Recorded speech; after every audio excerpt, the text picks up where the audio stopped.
there, my wedding planning friends, and welcome back to my channel. If this is your first time here, thank you so much for clicking on my video. I'm Emily Summer. I'm a wedding planner based in Montana, and I make weekly videos on wedding planning tips and advice. Today's video, we're talking all about floor plans. There are a lot that can go into creating the layout and the overall floor plan for your wedding, and it can be a little bit overwhelming and daunting if that's not something that you have a lot of experience with or don't have a lot of help from the venue in that sense and don't even know where to start. So here are some tips for a flawless floor plan for your wedding.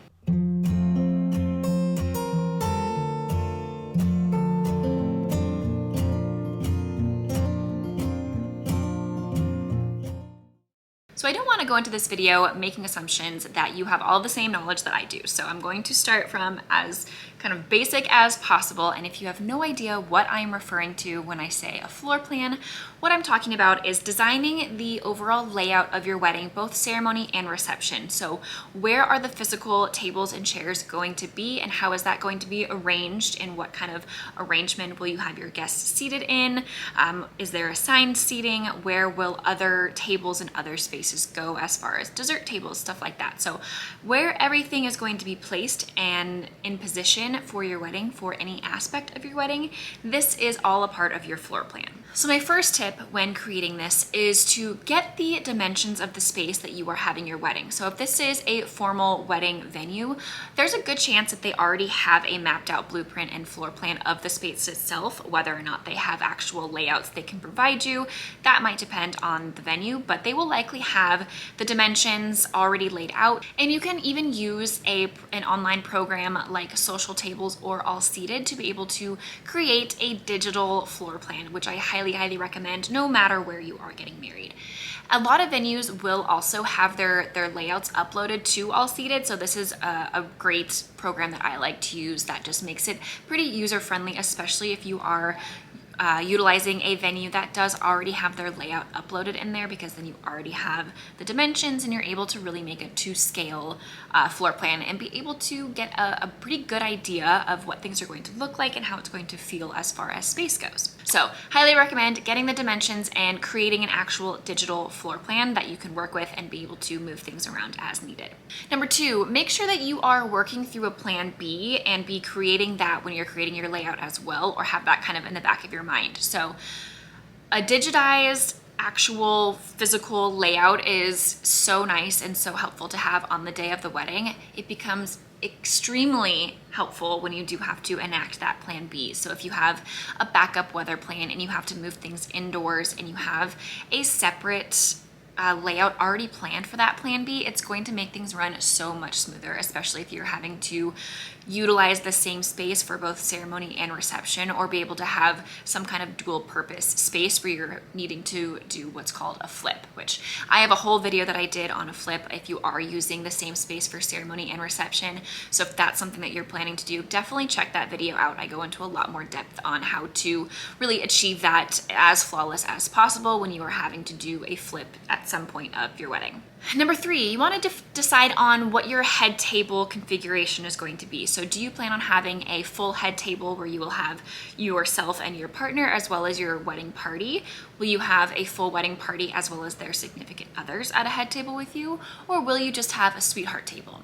Deciding on how this is going to be set up will likely influence how you're going to have your guests set up around the room. So making that decision first is going to kind of make everything else fall into place. Number four, decide on if you plan to have round or rectangle tables. So there could be a lot of reasons why you would choose one direction or the other. This could be for aesthetic purposes. You like the look of rectangle tables over round tables, or vice versa.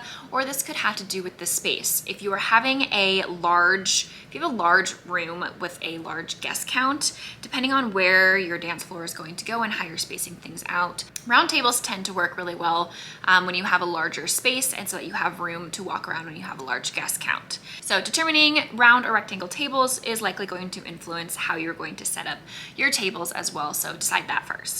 Number five, you want to place your dance floor first, or decide where that's going to be in the room in reference to where your head table or sweetheart table is going to be, and then create your floor plan for your guests around that. So if you have a large guest count and a large space, you will likely put your dance floor either right in the middle of your guests or at one end or the other. So if you have a really large guest count in a large room that's going to fill up most of the room, then I typically recommend having the dance floor in the middle. That way you don't have people that are in the very back or at the very far end of one end of the building, or tent or whatever it's going to be, not really being able to see the dance floor if it's completely on one end. So if you're choosing to just have the dance floor on one end and then all of the guests kind of throughout the rest of the tent or the indoor space, the larger the guest count, the more difficult it's going to be for the people in the back, and the further back they're going to feel. So if you have a pretty large guest count, over like 120, I highly recommend putting your dance floor in the middle and splitting up guest tables on either side. That way it's a little bit more equal, and then having your head table or sweetheart table kind of parallel to that dance floor so that everyone has a good view of you guys and everything that's going on. Next, number 6, you will map out your guest seating. Kind of just talked about that. So once you have your dance floor in place, then you can go in and actually map out how the guests are going to be configured. So when it comes to actually going in and creating your seating chart, that's a whole another topic that we're not going to get too deep into in this video. But once you have your layout kind of in place as far as where the actual tables and chairs are going to go, that's when you would go in and do your seating chart. And when it comes to this, you want to make sure that you're keeping your close friends and family close to wherever you're going to be or in a good vantage point so that they're able to see everything that's happening, the toasts, anytime that you guys are kissing, any sweet moments you have, they're going to want to make sure that they are able to see that. So have kind of a VIP list and make sure that you're placing them around the tables that are closest to you or closest to the action. And another note is to be cognizant of where the DJ and the speakers are going to be, and make sure you're not putting too many like elderly people near those speakers, because they can be really sensitive to the noise and to the loudspeakers and constantly be requesting for the speakers to be turned down. So put your younger friends by the DJ, by the speaker. Number 7, you want to choose a layout that's going to flow the best with your catering service as well. So if you're having a buffet, you want to make sure that you are placing the tables in a way that when you have a buffet, the tables themselves, the buffet table and the buffet line is not going to be in the way of guest tables, obviously, but you also want to be aware of where the line to actually stand and get your food from a buffet is going to be and how it's going to have its entrance and exit points. You want to make sure those entrance and exit points are not going to be right near a table or right near a guest chair, that when they are scooted out and sitting comfortably at the table, they're not going to be in the way or feel like people are constantly pushing by them when either getting in line or leaving line from food. Also, if you are having plated versus buffet, this might affect how you choose to have your layout as well. If you have a large guest count and you're doing round tables, it can be really tricky to be weaving in and out of all those round tables for servers if they're doing a plated meal to actually individually serve each guest. Okay, so I had a little bit of technical difficulty while filming this video, so it's a different day. I'm just gonna hop back into where I left off. We were talking about the kind of the overall flow and ease of caterers when it comes to your overall layout. So like I mentioned, if you do have a larger guest count and a little bit of a smaller space, it's usually a little bit easier and more efficient for caterers if you're having a plated meal to do rectangle tables. It's easier to kind of walk up and down the aisles and the space in between the tables for caterers to be able to serve a plated meal to your guests than it is to have to weave through round tables if there isn't a ton of space in between the chair backs, in between where one table, one guest might be sitting at one chair, and then directly behind them is another chair, and the chair legs are easier to trip over. So just kind of keep that in mind if you're having a large guest count and not a very large space. Usually it's a little bit easier for caterers to do a plated service with rectangle tables. You also want to make sure that you're not setting up your layout where your guests are going to be seated really far away from wherever your caterers are setting up. So whether this is a buffet setup or plated setup where they're prepping and they have their kind of prep and mobile kitchen setup, this is just going to speed up the process, of course, of serving. If you have a very large span that your caterers have to walk in order to serve your guests, that's going to greatly increase the amount of time that you're going to be spent on dinner service. So you want to make it as efficient as possible and keep in mind where the caterers are going to be setting up and make sure that your guest seating is going to be somewhat close to that.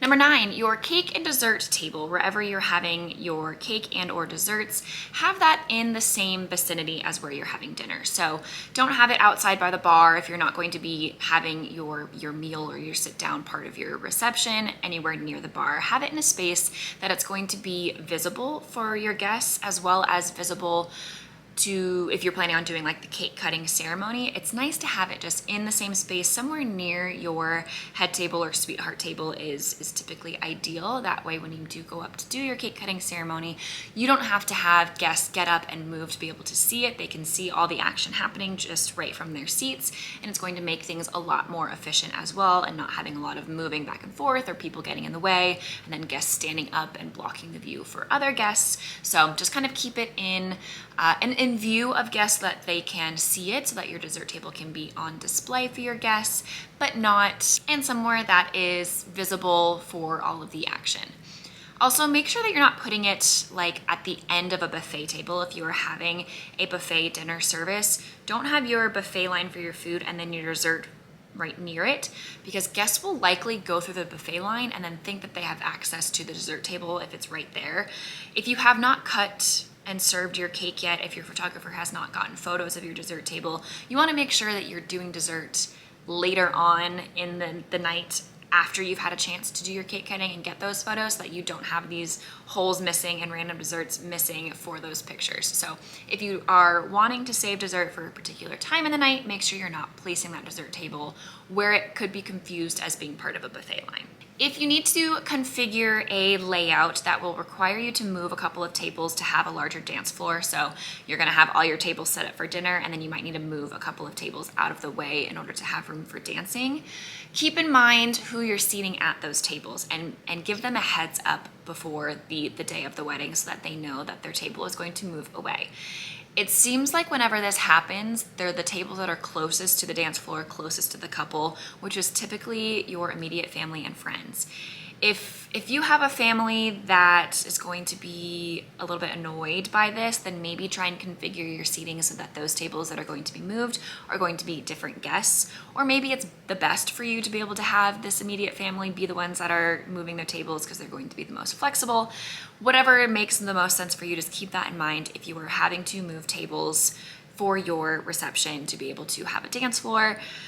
Be aware of who you're seating at those tables, because they will no longer have a table and a chair to sit at, or their table will be moved to another location, and you want to make sure that you're just giving them a heads up about that. And if possible, if this is something that you are doing, I find that it is best, if it's feasible in your space, to simply move the table out of the way to where it's not going to be in guest view, and then break it down if you're needing to fully break down the table and take things off of it, rather than doing that right in the center of everything that's happening right in front of guests. It can be noisy, it can be distracting, it kind of takes away from like the magic of everything if you're just all of a sudden packing up tables and breaking them down, and it just is a kind of a weird mood killer or just a weird vibe overall. So if possible, I always try and move the table fully set, obviously like be aware of anything that might fall or break or anything like that, and just kind of be aware of that as you're moving and shifting. But if you have several people assisting per table, you can typically easily move that table out of the way and then take the items off the table, break it down, whatever you need to do, so you're not doing that right in front of all of your guests. Next, if you plan to have toasts, make sure that you're setting your head table and sweetheart table in a place where that is going to flow nicely, and you're going to have a space that whoever is giving their toast can do it somewhat near you. It's very awkward if you're having whoever gives their toast just kind of stand from wherever they are if they're far away from you as the couple. It just doesn't feel as authentic. It's hard to get kind of like the play off the emotions of each other. And also for your photographs, it's hard for your photographer to get those good pictures if you guys are sitting in one spot and whoever's giving the toast is completely on the other side of the room.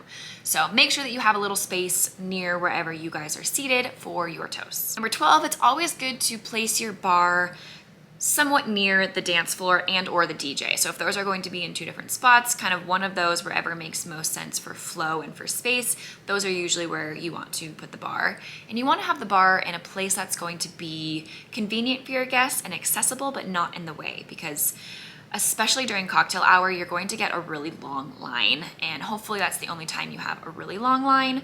But there will be a line throughout the night, so you want to be aware of where that line is going to like protrude from and where guests are going to be standing, so that it isn't in the way of your buffet line, or it's not going to be in the way of where guests are seating. So make sure that your bar is set up in place where a line can form and it won't be in the way of anything else. And finally, take consideration of the overall size and space of your venue. So if you have a very large, open, high ceiling indoor venue and your guest count isn't super large, don't take up that entire space and spread out your guest tables. It's going to feel a lot emptier than it actually is.